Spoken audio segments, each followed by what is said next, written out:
ici le sniper sur les marchés boursiers. On va faire une analyse rapide sur le Bitcoin, comme ça au moins vous allez voir un peu quelle est la direction du Bitcoin. Aujourd'hui on est bien le 21 10e mois 2021 et on va commencer par analyser le Bitcoin sur 5 minutes. Donc en 5 minutes, si vous ne connaissez pas le Bitcoin, quand vous le prenez, vous voyez là, on est carrément dans une petite tendance baissière. Et éventuellement, cette tendance va venir buter sur... Ici, le Bitcoin est venu bondir sur notre trait. Une deuxième fois, une troisième fois, il n'a pas touché. Je ne sais pas si mon trait est droit. Et là, il revient encore tester. S'il casse ce trait-là, la correction va être beaucoup plus profonde que les gens pensent. Donc ça, c'est en 5 minutes. Donc en gros, en 5 minutes, n'essayez pas de vouloir vendre parce que depuis ici, on a commencé à faire une correction et jusque là, on voit que ici, il y a un frein. Donc quelque chose a freiné le Bitcoin à ce niveau. Si jamais le prix arrive à casser en dessous de notre trait, alors la correction pourra continuer un peu plus loin. Bien, donc on va passer en 30 minutes. On va essayer de faire l'analyse sur 5 minutes. On a déjà fait 35 minutes, donc on va poursuivre 30 minutes, 1 heure, 4 heures et 1 jour. Donc là, on passe en 30 minutes. En 30 minutes, à quoi ressemble notre graphique?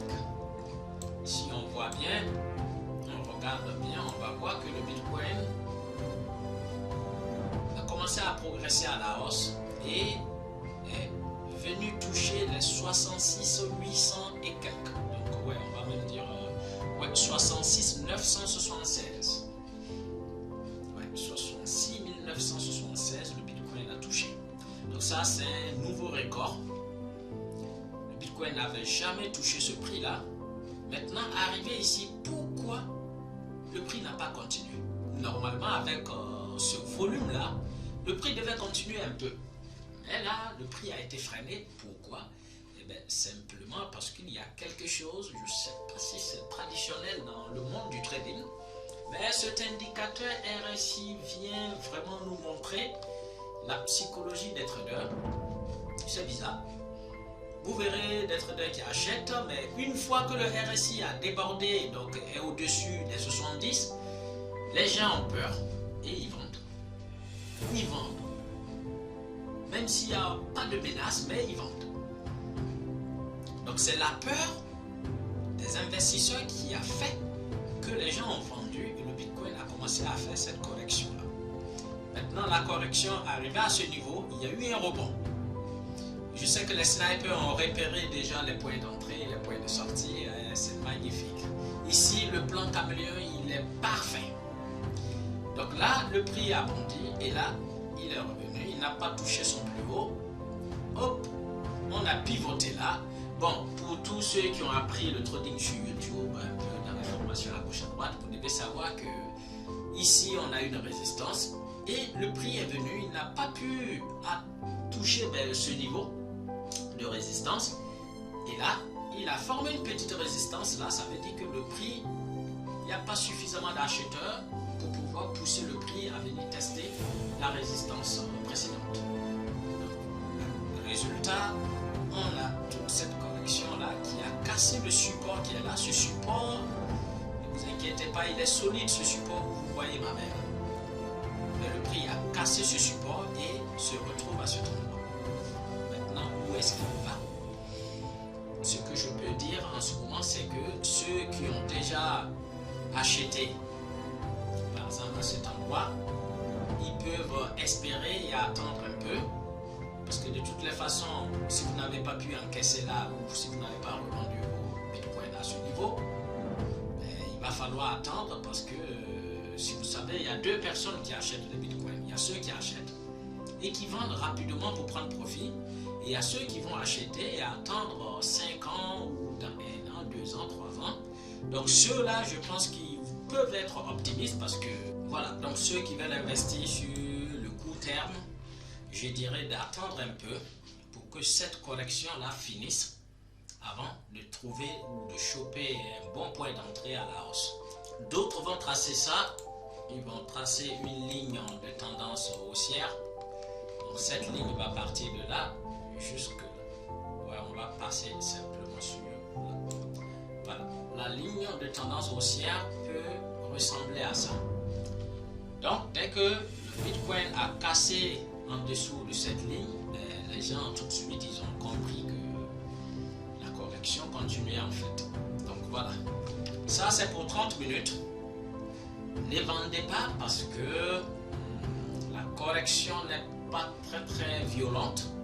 Donc la probabilité pour qu'on reparte là à la hausse peut être élevée. Parce que là le Bitcoin se retrouve du coup à un niveau un peu stratégique. Qu'est-ce que j'appelle niveau un peu stratégique? Je vais vous tracer. On a toute cette zone là, si vous avez bien remarqué. Cette zone représente une zone où le prix est resté un peu longtemps. Regardez là, cette zone, et là on a ce même niveau. Et ce qu'il faut retenir, c'est que en trading, quand le prix évolue, il y a des mémoires. Le prix arrive à un certain endroit clé. Si le prix fait une pause, c'est pas pour rien. C'est que certainement, quand le prix va faire une pause, cette pause va être enregistrée dans la mémoire du marché. Et à chaque fois que le prix va revenir à cet endroit, vous verrez qu'il va faire une pause. C'est exactement pareil quand vous avez, les gens vous parlent de support, résistance, c'est ça.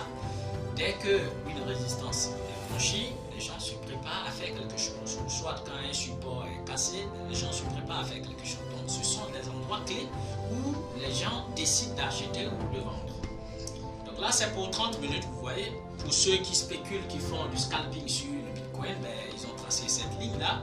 Et hop, dès que la ligne a été franchie, ils ont commencé à la vendre. Nous, avec le plan caméléon, c'est parfait. Je vois là les points d'entrée, les points de sortie. Ah, c'est magnifique. Donc ça, c'est pour 30 minutes. On va passer en 1 heure pour voir à quoi ressemble notre graphique. 1 hour. Donc là, on est là. On va enlever le trait. Ou bien soit on le met à côté. On va s'en servir tout à l'heure. Donc en 1 heure, on voit bien que voilà, le Bitcoin est encore à un endroit stratégique. Cet endroit stratégique, il est là. Quand on trace là, vous allez voir toute cette zone là. Vous voyez, le Bitcoin, le prix est resté dans cette zone là. Donc si le prix casse là, donc si vous voulez arriver dans cette zone, il va avoir une décision cruciale. Une décision est attendue à cet endroit. Si le Bitcoin arrive à forcer et à casser cette zone, alors la probabilité pour que le Bitcoin descende jusqu'à 59,059 est très élevée. Vous voyez bien la ligne en pointille que vous voyez là. Moi, ça m'évite de retracer encore. Le prix viendra toucher là si jamais ici on a un signal de vente. Tout est question de signal. Tous les traders attendent à cet endroit là si il va avoir un signal de rebond sur cette ligne pour repartir du coup, ou soit si cette ligne va être forcée et du coup on reviendra tester cette zone là, 59 et quelques. Voilà, donc ça c'est pour 1 heure. Et si on essayait de passer en 4 heures pour voir, alors en 4 heures, qu'est-ce qui se passe? Notre graphique commence à changer. Comme vous pouvez le voir ici, la correction en 1 heure a commencé à partir d'où déjà où le RSI était déjà au-dessus des 70. Donc, si vous avez bien remarqué, cette zone-là, le prix pouvait continuer directement. Mais le prix est resté et a fait un range dans cette zone simplement parce que les gens ont eu peur et ils se sont dit « Oh, attention, le prix, on est déjà au-dessus des 70. » La probabilité pour que les gens prennent profit et sortir du marché est très élevée. C'est pour ça, vous allez voir, beaucoup de personnes vont vendre le Bitcoin à ce niveau parce que le RSI est au-dessus des 30 et des 70, pardon, et c'est ce qui va provoquer ça. Mais attention, maintenant, il y a quelque chose que vous devez remarquer.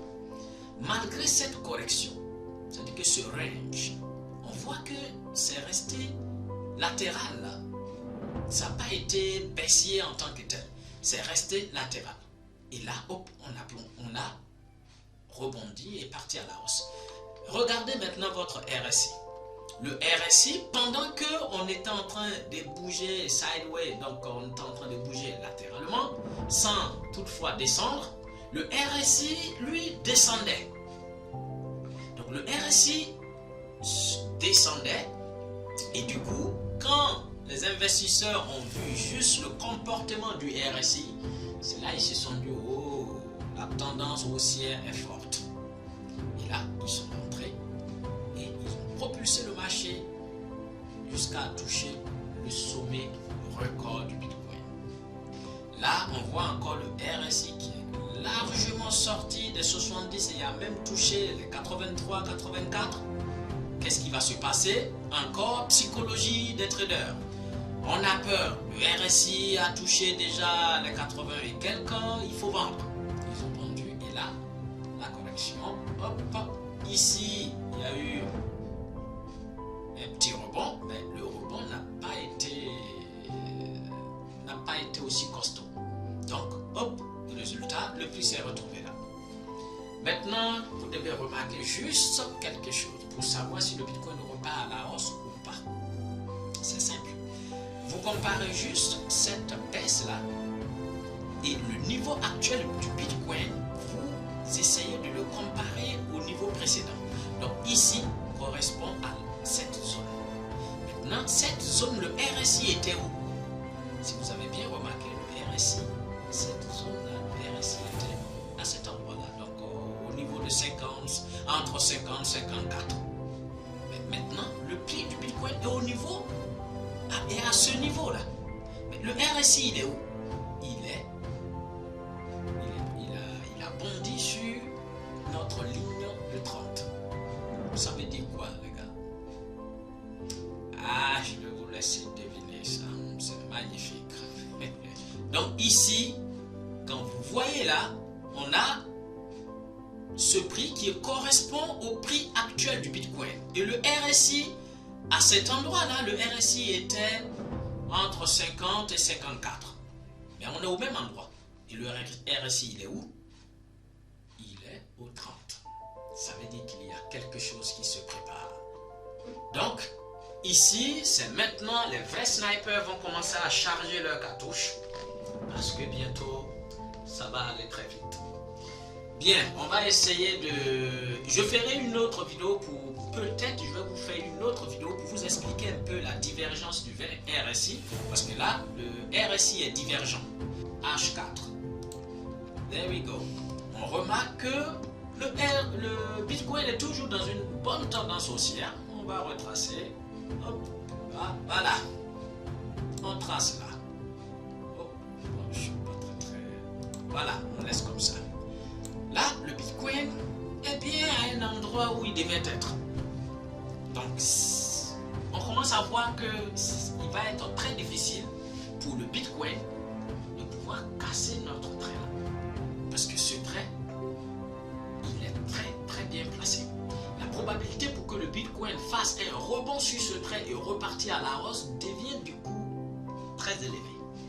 Mais attention, un truc comme le Bitcoin, c'est un peu chaud, hein, parce qu'il suffit juste que demain, par exemple, Elon Musk, ouais, il lance un petit tweet et puis c'est bon, hein, le Bitcoin pourra se retrouver facilement en dessous de 50. Hein. Donc, avec un tel marché, il faut être beaucoup plus prudent et ne pas utiliser tout son portefeuille pour acheter le Bitcoin. Soyez très malin quand vous achetez le Bitcoin. Il n'y a pas grand chose qui fait bouger le Bitcoin. C'est juste les tapages à gauche à droite, vous allez entendre voilà, les médias. Et je vais prendre Elon Musk, même il n'est pas sûr, hein. Il y a quelques-uns qui vont juste tenir juste un petit discours et puis ben voilà, ça va faire monter le Bitcoin ou ça va le faire chuter. Voilà, donc là on voit bien que le Bitcoin a un endroit très stratégique. La probabilité pour que le Bitcoin bondisse sur ce trait et repartir à la hausse devient du coup très élevée. Comme vous pouvez le voir aussi, le comportement du RSI. Regardez cette zone où le prix a bondi sur notre trait. Et bien, le RSI était à 43. Et maintenant, le RSI est toujours à 43, ou ouais, on va dire 48. Et regardez où se situe le prix. Je vais du coup passer en journalier. Je vais réduire un peu, voilà. Comme ça nous permet d'avoir une vue d'ensemble sur le graphique. C'est vrai, les bougies sont petites, mais c'est mieux comme ça. Ce qui va se passer ici, c'est que tous les traders vont tracer ça. Une ligne là, une ligne droite qui va venir là. Je vais vous enlever celui-là. Donc cette ligne droite vient d'être cassée. Donc ça veut dire simplement qu'un niveau historique qui était là vient d'être cassé. Donc ce qui s'est passé ici, ce n'est pas parce que les gens ne veulent pas acheter, mais les gens ont eu peur et hop, ils ont commencé à vendre parce qu'ils se sont dit, oh là, on a touché un niveau historique. Donc, eh ben, comme j'ai commencé à acheter depuis ici ou soit depuis là, je vais prendre profit parce qu'on ne sait jamais. Le Bitcoin, il suffit juste que Elon Musk dise quelque chose et hop, on va se retrouver en dessous des 50 000. Donc, je vais prendre vite mes profits et sortir. Parce que simplement le RSI est sorti des 30. Et ce qui va se passer là, c'est que le RSI s'est corrigé déjà. Il a essayé de rentrer. Et là, quand vous allez le voir pointer un peu en haut, ça sera pour aller chercher simplement les 70 000. Et on voit bien cette bougie commence à être repoussée. Donc les acheteurs commencent à rentrer encore. Donc, la probabilité pour qu'on aille chercher les 70 commence à être très élevé. Donc, en gros, le Bitcoin va rester dans cette zone-là pendant un bon moment. Donc, ceux qui ont déjà acheté à partir de là, vous êtes tranquilles, vous pouvez laisser parce que le prix va vraiment rester dans cette zone. Déjà, on voit là, cette correction a été freinée. Donc, si je reviens en 30 minutes, je pourrais savoir si on part tout de suite à la hausse ou pas. Mais rester trop devant un graphique, je risque de dévoiler le plan caméléon. C'était le sniper sur les marchés boursiers. Je vous dis à samedi pour notre zoom sur la psychologie.